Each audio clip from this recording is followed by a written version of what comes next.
From vinyl music sounds to lively verbal go arounds, we welcome you to the first broadcast of Into the Runout.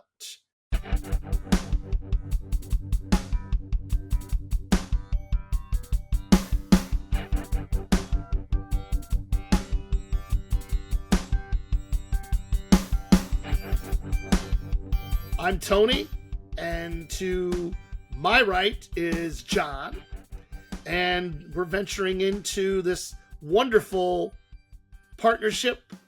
And as you'll learn, we've been down a lot of roads together over the course of almost 40 years. And this is basically, this podcast is going to allow us to explore our undeniable love and appreciation for all things good music. And that's really the essence of what we're endeavoring to do in this podcast. Thanks to the work of my longtime friend of almost 40 years, John. He has done so much of the legwork that has made this day possible. The platform in which we're able to record and launch this podcast on, and all of the details, the motivation and ability to obtain the right equipment, including the microphone which you're hearing my voice on. So without further ado, I'm going to turn this over to John and let him kind of kick things off. And we're just going to both today just lay some groundwork for the listening audience about what we endeavor to do and what we're wanting this podcast to look like, and that you will find great joy in listening to lively discussions about music. And I'm sure he'll explain too what Into the Runout actually means. What does it mean? I don't know. We'll figure it out together, right? So I'm gonna talk about we want to talk about what the podcast is gonna do, and what we aim to do, and who we aim to please, and if we can please anybody, I hope we can. But I think this is a great idea. It's something I kind of wanted to do, and then what was it, 2 weeks ago? I think you reached out to me somewhere around there, and you're like, I think this is something we should do together. And it's like, wow, was he reading my mind? If you could read my mind, what a tale my thoughts could tell. Yeah, exactly. So I think later we're going to talk about what we want to achieve with the podcast and where the direction we want to go in. But I think we should probably let everybody know who we are a little bit, and see if we're interesting people enough to keep listening to us, I guess. So we'll talk about ourselves, and I think we should talk about kind of geared towards our music history instead of getting into too many details. So literally one of my earliest memories of anything is a musical memory. So I can think back to probably when I was 4 years old, and I'm sitting in the kitchen in our apartment, and my aunt's making me scrambled eggs. And it's the first time I had, that I can remember anyways, but I remember her putting ketchup on the scrambled eggs. And to this day, I get flack for putting ketchup on my scrambled eggs, but that's my aunt's the one that taught me how to do that. And anyways, I remember a radio, a transistor radio on top of the refrigerator, and Carly Simon's "You're So Vain" was playing. And that song is stuck in my head. And that moment stuck in my head. And oddly enough, we share a birthday, me and Carly Simon, but that's besides the point. But that's one of my earliest music memories. And then I think that that memory of the eggs, food, which is, aside from music, food is another passion of mine. I love food, and I think it's I'm a foodie at heart and a music lover at heart also. So those two things go hand in hand, and that kind of paved the way for my music path through life. And later on, as that same age kid, my parents got me some Disney records that I was able to play on a record player and operate the record player and learn how to drop a needle onto a record and take care of things. And they had a collection of 8 tracks, and I listened to 52nd Street was one of my favorite 8 tracks, which I still have behind me in my stack of 8 tracks. And then TV played a big influence. I'm sure you can relate, Tony. TV was a big influence to anyone's childhood, but back in our day, we had music variety shows like Donnie and Marie and Sonny and Cher, the later adaptation of Sonny and Cher show, and even sitcoms like Love Boat had a great theme song, and those songs kind of caught my attention more so than the content, I guess. And those were real early influences of music for me.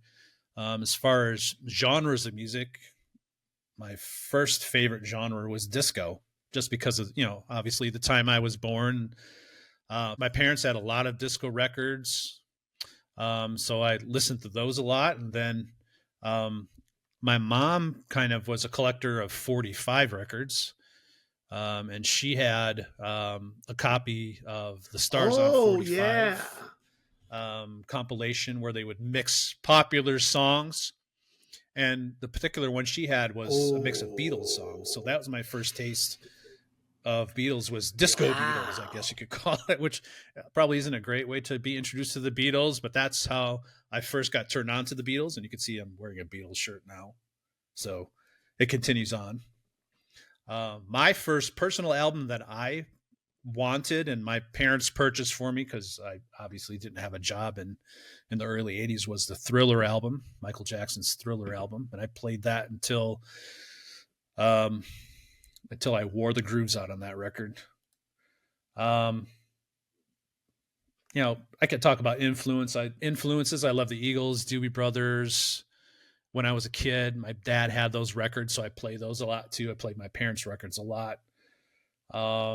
So many early influences, including my grandparents. My grandfather, when he passed, left me a collection of classical music and country music. So those were my first tastes, aside from listening to cartoons as a kid. Yes, a lot of absolutely. classical music and early cartoons too. So I loved cartoons at the beginning. And then when I got into high school, I met a guy over here named Tony. And we quickly found out that we had some similar music interests. And when I would go over to his house and see his record collection, I was amazed at all the prime records he had, because I had a lot of my parents' and my grandparents' records, but they weren't mine. I only had, Thriller. I had some Madonna records, which I was a big fan of Madonna back in the day. But most of my record collection was my parents, my grandparents. But Tony seemed to have everything that you would think a high schooler would have. And I'll let him talk about, if he wants to talk about what he had in his collection, but so many things that turned me on to the essentials of music and the intricacies, and, reading through the liner notes made me think about the education of music, and kind of a piece of why we're doing this now. And then basically that's it. I mean, it brings me up into now. Probably, what was it? 15 years ago. I didn't do the math on it, so I apologize, but I made my first album. I started dabbling in songwriting and composing and producing albums, and I did release one on iTunes, and there's one on Spotify, and I'm not plugging myself, but it's there. So I went through the experience because I wanted to see, what all these people that I grew up to love went through. And then the reward of what you get out of it, and just to see what happens. And it kind of got addictive, because I did a little EP afterwards and tried to improve on imperfections from previous. And it kind of educated me on how, music comes together, aside from just appearing out of thin air, how much work's put into making an album. And then I got the call from Tony, like I mentioned earlier, and that brings me to now. I'd like to know what Tony's kind of memories are from his upbringings, and how he got to this point. So I gotta say that for me, music is something that has always been in my life for as far back as I can remember.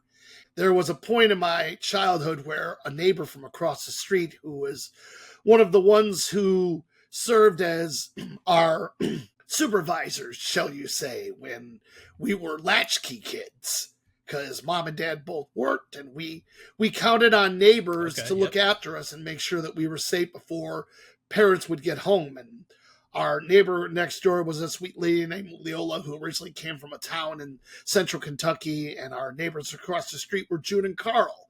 And June came over one day with an old cassette that she had found somewhere in the midst of her personal files.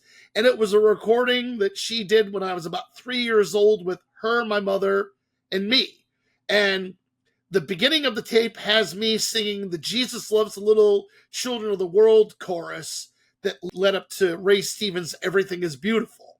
And I remember a time when I had a Ray Stevens album. I think I had accidentally broken it, but that particular song was apparently had a great influence on me, because as June and my mom started talking for a moment, you could hear me in the background hamming it up, going, "Everything is beautiful, everything is beautiful," and I'm just having a ball. But I would probably say that my love for music also has a lot to do with my mother. She was obviously impacted by an iconic day in American history and American music history. And that day, of course, was February 9th, 1964, when the Fab Four, John, Paul, George, and Ringo, made their iconic, memorable, and epic appearance on The Ed Sullivan Show. And my mom was amongst the tens of millions of young, impressionable children that were watching from their living rooms as they watched these four young guys from Liverpool, England, just turn America into, just an indescribable phenomenon. And my mother became an instant fan. She probably was a fan leading up to it because she had heard about it, but she proceeded to purchase the 4 original Beatle albums released here in America, which are, of course, as we'll talk later on when we discuss the Beatles, different than the UK versions albums that were put out. And then she had the actual American Hard Day's Night version, which, as I learned years later, there were some instrumentals in that album. One which featured a young Jimmy Page of later Yardbirds and Led Zeppelin fame. Yep. So now, was he a session artist back then? If I recall, he started off as a session artist. I didn't realize he was a session artist. And it's funny enough, I actually learned that from the gentleman who ran that little kind of all-purpose antique music store over there on the town square. But I played, like you talked about the album that you played to, it wore out. I did that with the first 4 Beatle albums as well. I mean, I played those things endlessly. But I remember sitting out in the garage on the toy box that my dad built, and I had my phonograph record player that I hauled around the house with my stack of vinyl. And I have a vivid memory of about 4 years old where I put on side 2, track 1 of the Beatles' second album. And there's Paul McCartney just playing away and singing Long Tall Sally. And, I didn't know who Long Tall Sally was. I just knew the sound that was coming out of that record player was incredible. And I wanted to hear more of that sound because, it was just the vocals, the guitar, the sound. I mean, that was the Beatles. And it didn't matter whether it was Paul or John or even George and Ringo.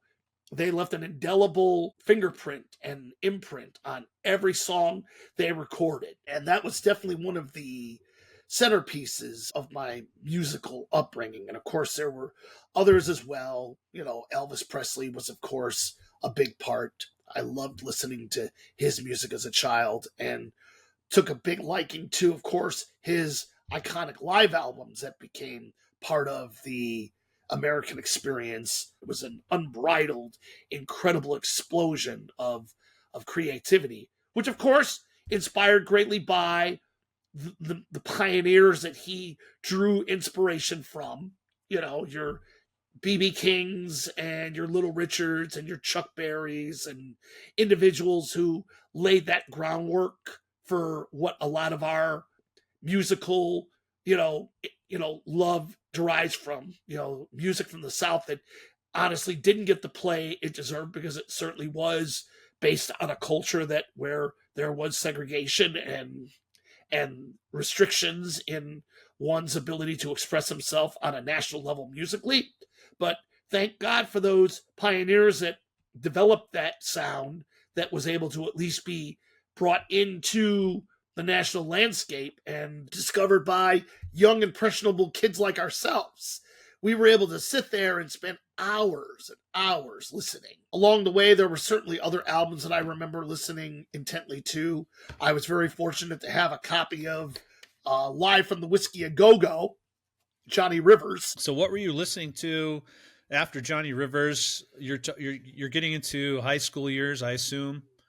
Are you still listening to the older music that you grew up with, your parents introduced you to, or are you getting into what your peers are listening to? How is your music taste adapting? It's a combination of both, because the music that was special to me continued to be a part of my listening experience. I remember there's a wonderful story, and I get emotional thinking about it. My uncle was dating a lady at the time named Nona. This would have been my dad's brother. And Uncle Joe brought her over to the house, and she had these 2 double Beatle albums in her trunk. And when I was telling her about the Beatle albums that I listened to and love, she went out to her car, and she brought these Beatle albums into the house, and she gave them to me. And it was one of the kindest, most wonderful gestures that anybody's ever done for me in my life. And, to have somebody at a young age bless you with, part of themselves and what they loved was a wonderful thing. And I think that kind of music is what appealed to me, because, it doesn't take very long to know already that I'm an emotional guy, and music affects me emotionally. And when I hear something that affects me emotionally, then it finds its place in my musical heart, and you will not be able to pry it away with the highest degree of, of any extractional tool that any man could craft in any era, even the Egyptian era. You won't be able to get that out of my musical soul, because it's there. Exactly. So anything else you want to reminisce about your music upbringing before we let everybody know what we're planning to do with the show? Well, my dad also brought some really cool music into the picture too. He had like albums like Chicago's Greatest Hits and Barry White's Greatest Hits, so I was exposed to the musical talent of Barry White as a child. He had Jim Croce's Greatest Hits, which, I became an instant fan of Jim Croce. So when I broadened my musical horizons in the 80s and when I met you, it's like, I felt like, boy, is there really any more good music that they could possibly make? And thankfully, in our high school years, there was still more good music to be made.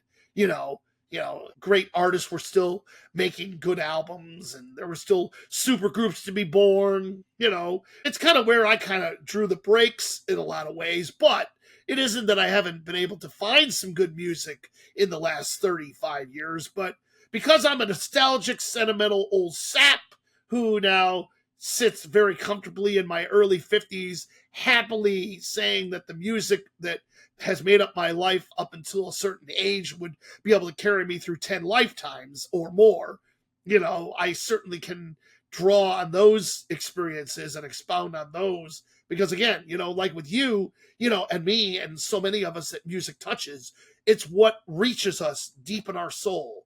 It's what makes us who we are and what we identify with and the values that we espouse, because those songs speak about life. Right. And everybody's going to draw their own experiences from music, and someone's going to like a song, and another person comes along is going to hate that song. And it's, to each their own kind of thing. And I think we're going to talk about music, old music, new music, and everything in between, and kind of try to bring everybody together and, get everyone's opinion, and hopefully we have a lot of listeners' comments on our podcast, and we're going to get them involved and answer a lot of listener questions, which is going to be helpful. And I hope we're going to have some guests to come on the show and bring their perspectives as well. 'Cause instead of just listening to us two middle-aged white guys talking about our experiences, there's millions of people on the planet. We want to bring everybody in as much as we can and talk about their experiences, because everybody loves music. I haven't met a person who doesn't like music. I'm sure there's someone that's going to say they don't like music just to be cool or something like that. But for the most part, everybody likes some sort of music.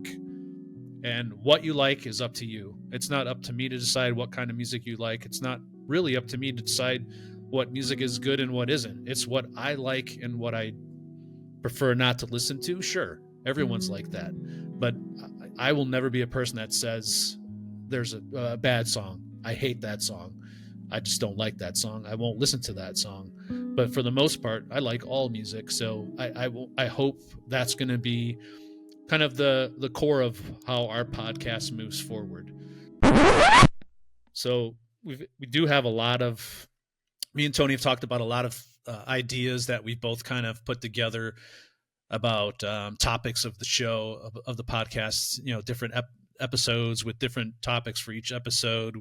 Like I said, guests hopefully to come on, quizzes, trivia, all sorts of things that are going to make it hopefully entertaining with our perspectives. And we're going to get the word out there, and I hope we can grab some listeners as we move along on our new adventure. And we didn't mention this before, and I don't know if it's important or not, but back in high school, me and Tony worked on some video projects back in the day, and it was kind of a precursor to what we're doing today. We had a little itch back in the day when we were kids, and I think we're finally scratching that itch to say. I guess that's the way to put it. So let's see what happens. And I totally agree. And really, we could sit there and talk about what we don't like, but that's so minimal. Okay, so I guess that brings this episode to a close. We look forward to reading the comments from our listeners and bringing you some amazing content as the podcast progresses. So for Tony Nacella and myself, John Nelson, we look forward to seeing you on side 2. I think that was good. I don't know. Is that good? Yeah. Okay.